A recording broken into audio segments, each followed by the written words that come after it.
Welcome to Trial View Network. Today's courtroom is heating up inside Judge Raquel West's chambers, where 6 defendants face hard truths, high stakes, and zero room for excuses. From probation violations to aggravated assault and even sexual assault trials, this session reveals just how thin the line between freedom and consequence can be.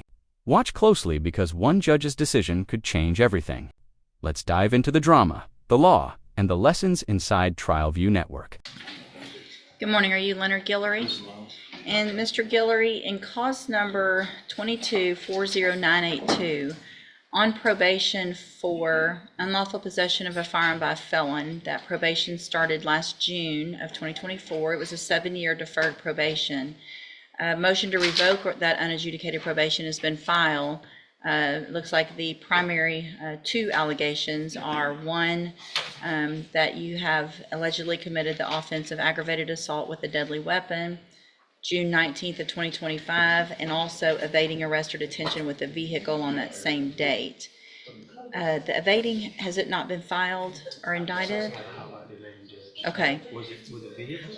Yeah, it was with a vehicle. That's at least what the administrative hearing says, but I don't know that it was with a vehicle. I haven't seen anything about it evading. I think It was only the. My recollection was that it was evading on foot. I'm happy to explore it.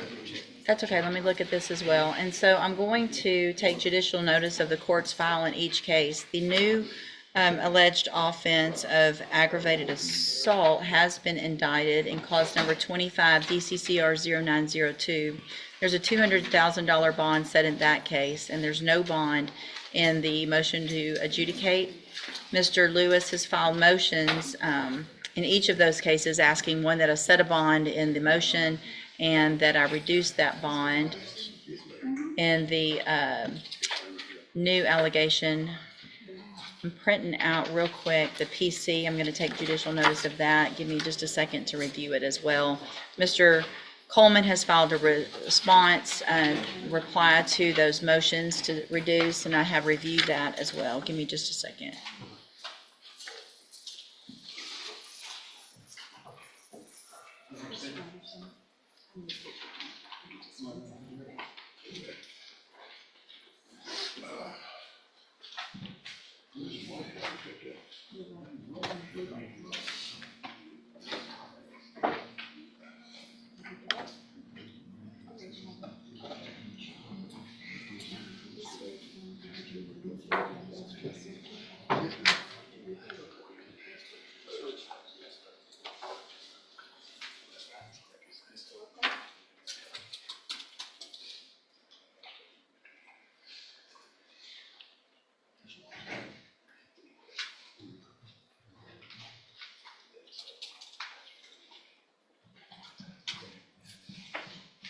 It was on foot, yeah. That's what I thought, Judge. It allegedly was Started on a bicycle.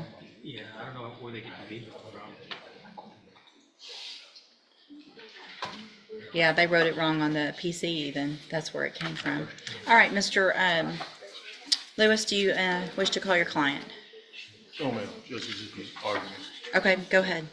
Judge, as far as with these motions, the motion to set bond, motion to adjudicate, of course, majority of this does deal with this new allegation.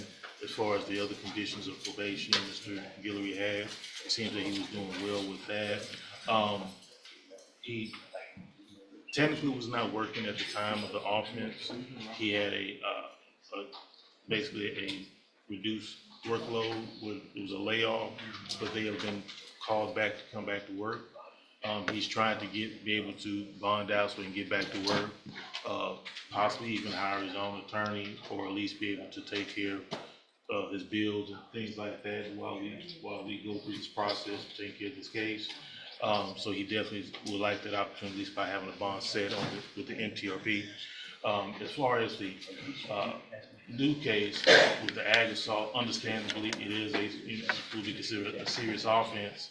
We are asking for a reduction there, maybe in incorporating some bond conditions that may secure any of the court's concerns with any public or private safety for the complainant witness or the general public while we're dealing with this, which could include, of course, GPS monitoring with with a curfew would allow him to be able to go work and be back home to at least be able to take care of these things. With his job, he would be able to afford the monitoring and GPS monitor. He does have some support, family support. His wife is here today, and has been here each time before we come to court. And so that's what we ask for, Judge. Just, if they can get a bond that is a little more reasonable than 200,000. A bond that high, a lot of bonds from the courts, it's hard. A lot of them won't even touch that amount. So what is the status of the burglary of a vehicle in Hardin County from June 8th of this year? That's an allegation in the motion as well. As far as I know, it hasn't been accepted or been going to court on that. My understanding. So the main issues that we were dealing with, of course, is what was here. Well, that's obviously, that one is also important to me because that would be another felony allegation while he's on this probation. Let me see if the administrative hearing has any information on that. Yeah.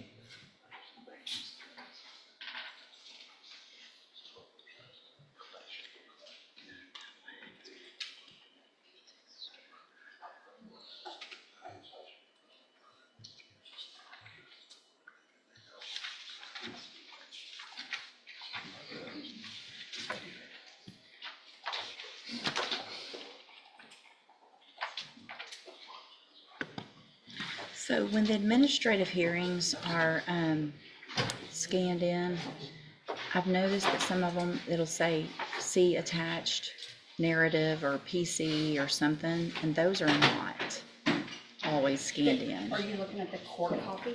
It'll say court copy. Okay, so the court copy should Court have copy, it. 'cause it's not public. Gotcha. I'm sorry, Judge. No, that's perfect. That's what I needed. Give me a second. I'm gonna print this out because this is.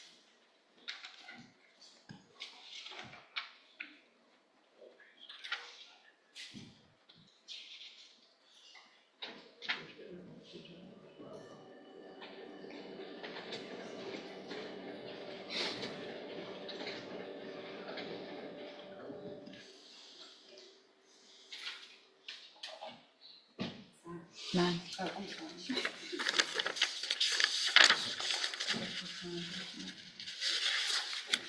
So, for the record, I'm taking judicial notice again of all of the court's file attached to the administrative hearing, which was dated June 16th, 2025, which is previous to a second one that was filed with regard to the new aggravated assault case. This one includes violation that he allegedly committed the offense of burglary of vehicle in Hardin County and failed to report his arrest to his probation officer, and then GED, community service, and some things like that. Attached to it is the narrative from the Hardin County officer. Let me read that, and I'll give you both an opportunity if you would like.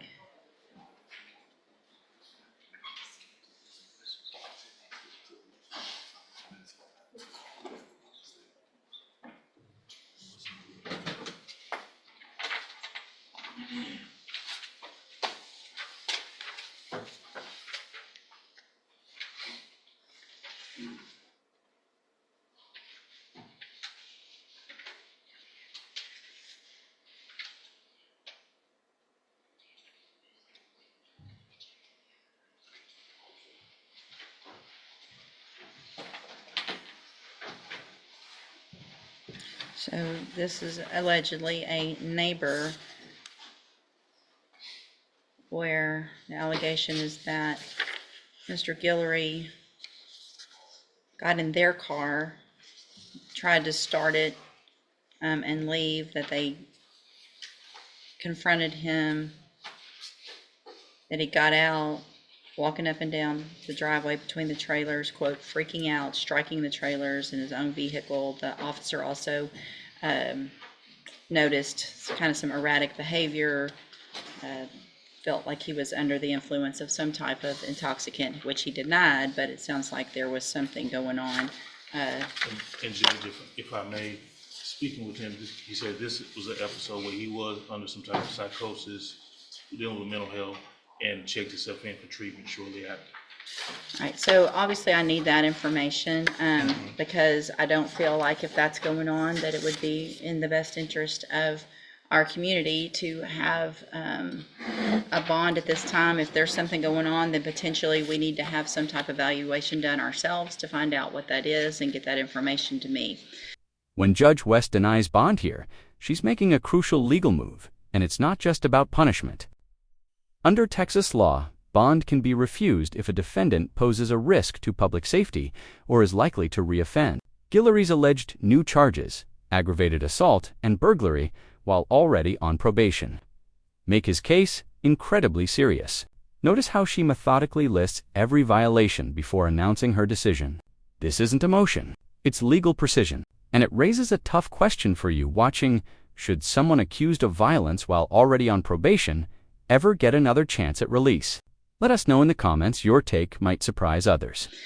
Based on all of the allegations in the motion, as alleged, the burglary of a vehicle, the new aggravated assault with a deadly weapon, and the fact that he's already on probation for unlawful possession of a firearm by felon, which means he's already a felon in that burglary of a habitation case, I believe. That was a conviction. I'm going to find, based on all of that information, under 17.15, as well as the Constitution, that I can deny bond in the appropriate circumstances.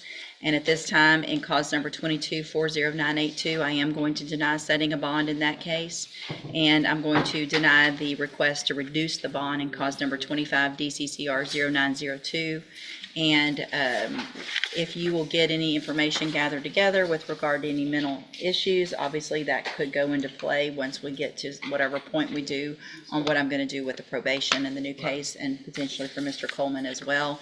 If you feel like there's an issue with competency, let me know. It doesn't sound like that's the issue, but if so, just let me know. We'll get a someone out there to see him as quickly as possible. No problem. All right, you can go back with the bailiff. Hey, Anna, Oh, that's right.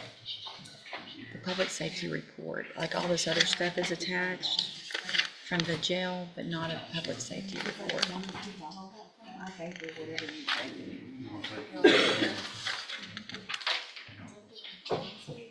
I don't know.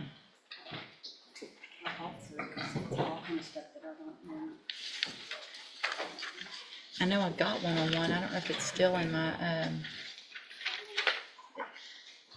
so this is the one I was gonna get the public safety report on.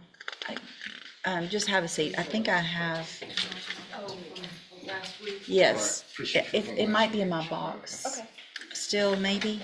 It's, If you enjoy seeing real justice unfold, no actors, no scripts, make sure to subscribe and hit the bell icon. We bring you raw courtroom reality every week straight from the judge's bench.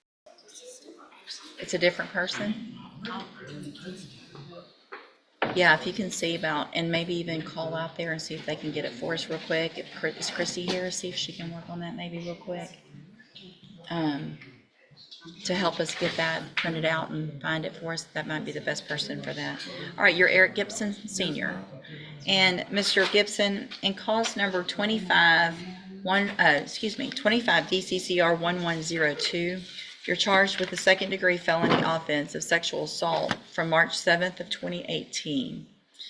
And what that means in that case is that if you go to trial and you're found guilty, the range of punishment is between 2 years and up to 20 years. Do you understand? Yes, ma'am. And then in cause number 25 DCCR 1103, you're also charged with the second-degree felony offense of sexual assault from June 9th of 2019. Again, that carries the same punishment range if you are found guilty, between 2 years and up to 20 years in prison. Do you understand? Yes, ma'am. And then in cause number 25 DCCR 1104. He's actually charged in 04 and 05 with aggravated sexual assault. I haven't said those yet. I understand. I think we checked off. I did it right on the tablet. I was letting you know.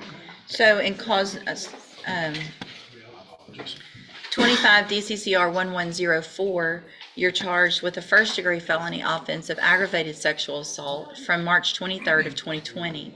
And what that means in that case is that if you go to trial and you're found guilty, the range of punishment is between 5 years and up to 99 years or life in prison. Do you understand? And then finally, in cause number 25, DCCR 1105, you're also charged with aggravated sexual assault. And this is from September 26th of 2024. Again, what that means is if you go to trial and you're found guilty, the range of punishment is between 5 years and up to 99 years or life in prison. Do you understand? I have here on the tablet plea bargain rejections in each of those cases that show that you've signed on with Mr. Rojas, that shows that the district attorney's office has made an offer if you wanted to enter a plea of guilty, for you to plead guilty on it looks like the aggravated sexual assault cases for 15-year term in the institutional division, to run concurrently on each of those aggravated sexual assault cases, so 15 and 15 that would run at the same time, with dismissals in the 2 sexual assault cases. You have every right to reject that and have a jury decide what to do in all 4 of your cases. I just want to make sure you understand what the possible consequences are if you go to trial and what your options are. And do you understand all of that? Yes, ma'am. And do you want to reject that offer and have all of your cases set for trial? Yes, ma'am. All right, we'll get that done. I do want to make sure you understand, Mr. Gibson, that after today, I will not accept this plea agreement unless there is new evidence that's received by the district attorney or your attorney between now and when we go to trial. If you want to change your mind and enter a plea of guilty, it would be to something different than this, or it would just be open to the court. Do you understand? Yes, ma'am. All right, and so Mr. Gibson, Mr. Rojas has been appointed to represent you. He's one of the attorneys that handles a lot of cases for me as a court-appointed attorney. With your permission, I can release him and appoint another attorney who could begin preparation for trial a little quicker. Is that okay with you? Yes, ma'am. So, Mr. Rojas, you are released, and Mr. Gibson will appoint someone today. They should be out to see you very soon to begin preparation for trial. You can go back with the bailiff.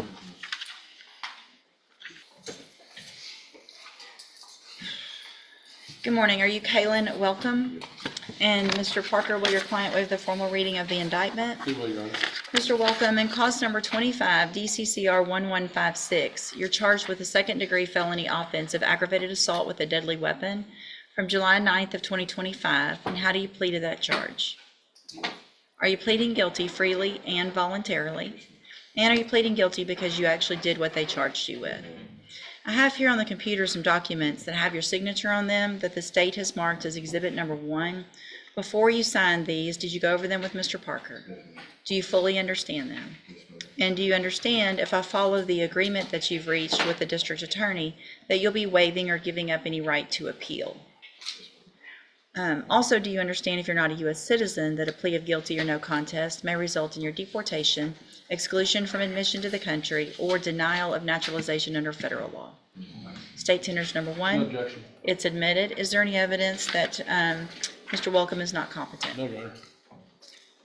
All right, sir, I'm going to find that you entered your plea of guilty freely and voluntarily.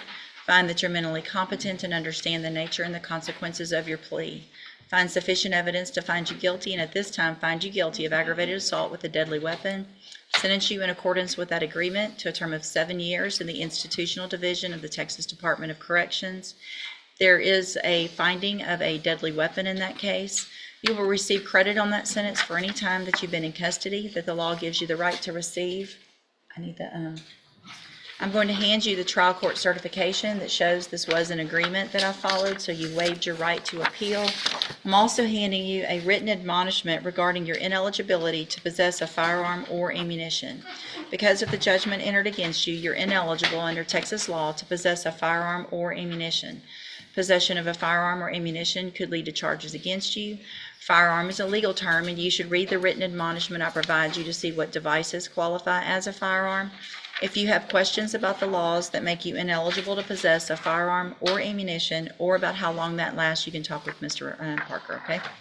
Good luck to you, sir. You can go back with the bailiff. Chapter 1.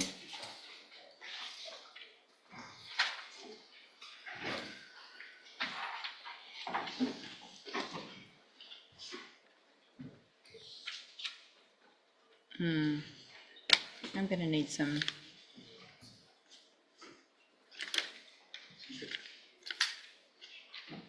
1, 2, His offer was 18, I made it 16. 3, moved it to 4. there. Yeah, he's got 1, 2, 3, 4, 5, 6, 7, 8, 9 prior. Drug cases, yeah. Not all drugs. most of them, Most of them are drug cases. 9 prior felonies. No, I'm not going to accept a state jail felony plea agreement on these cases. That doesn't make any sense unless there's something wrong or there's some issues that I need to know about. But I think it's time for it's a 3rd degree punishment range. Yeah. I mean, we just had one from 2024. What was the outcome on that one? Do you know? I don't remember what happened in 24 days. Oh, this is Mr. Hoffpowers? I'll look. Okay. I'll look and see if there's a reason, Judge. Yeah, I mean, it's a burglary of a building, it's an evading with previous convictions. I understand those are state jail felonies, but they're his 10th and 11th state jail felonies, so I'm not going to accept this plea agreement. I'm deleting the paperwork. You can go back with the bailiff, and then I will, if you want to look at it now, you can, or you want me to I'll take time reset? this morning. Okay, thanks. And I'm deleting that paperwork. Okay, Judge. What a session inside Judge Raquel West's courtroom. From denied bonds to rejected plea deals, we saw accountability in action, raw, real, and unfiltered.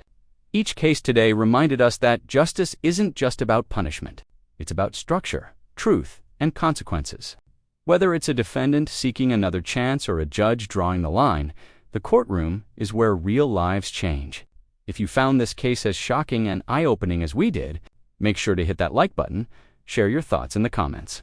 And don't forget to subscribe to TrialView Network for more jaw-dropping courtroom breakdowns every week. Because here, truth meets consequence, and justice always speaks loudest.